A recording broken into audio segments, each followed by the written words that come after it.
Ayan na ang crib ni Bibi. Ay, Bika. Oh, alis dyan, Bika.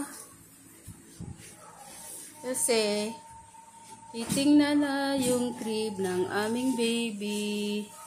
Bumili na sila. Kaya mo? Ayan na. Oh, Bika. Amin na yan.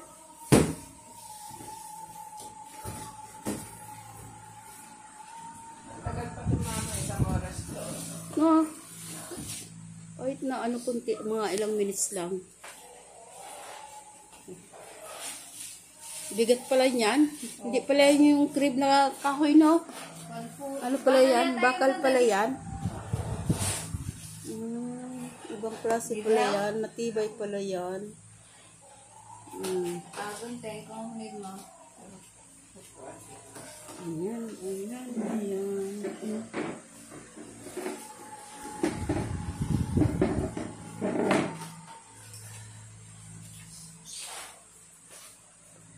Bika, bakit ka ba dyan?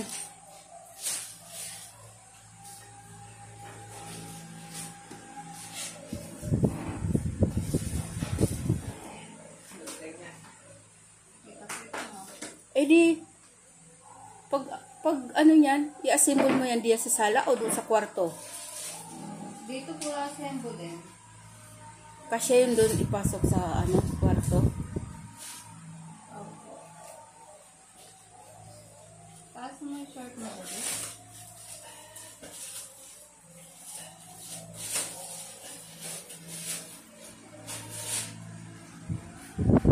Inalis na niya yung kanyang ano doon, yung lamisan niya doon sa pag-computer. Hindi po. Dalis lang po muna yan sa gilid. Katabi ng mga cabinet. Ay, kasi yun doon. Opo.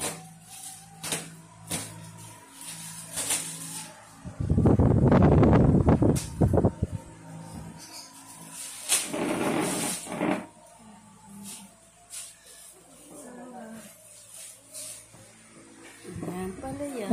Oh, sige na po. Kasi ang baby namin ay malapit nang lumabas. Ayan pala yun. Ayan. Uy.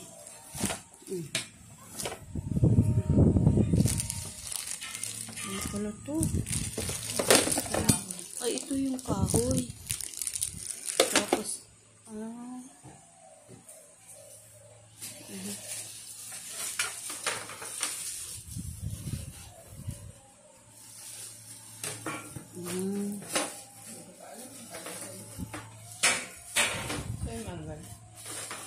Nandiyan.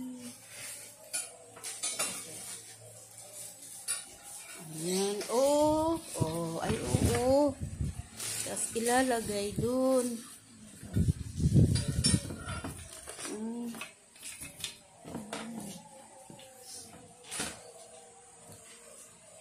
Yan ang crib ni Bibi namin. Bigat ay. Opo. Bigat. Metal. Tapos yung symbol pa yan. Ano, Bibi? Ha, Bibi? Ayan na. Ready na. Yan kasi, Bibi namin, lapit na lumabas. Ito naman si pasaway na si Bika. Oy, Bika! Ano ko?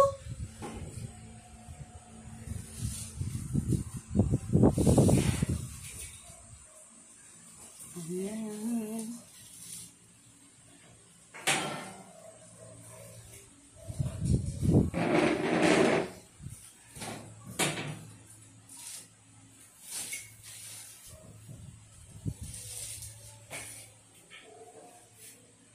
Ay. Bakal pala yan. Opo.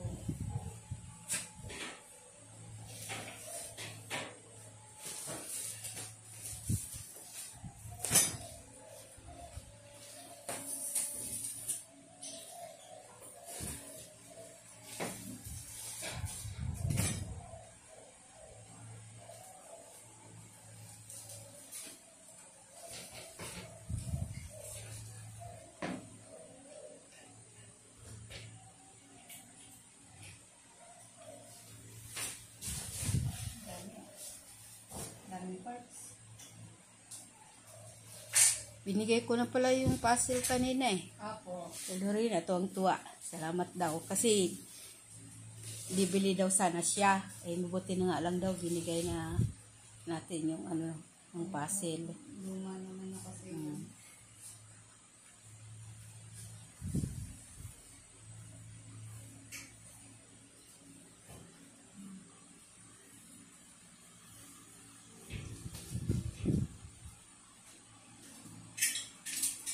Rebecca!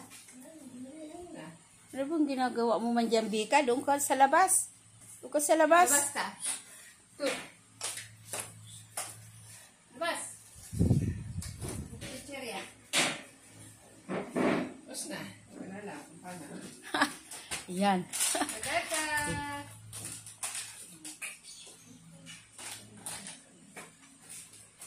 Tsaka na lang. At pag-iisipang pabuuhin. Yan na lang muna. Yan na lang muna. Sige po, bye-bye. May part 2 pa yan.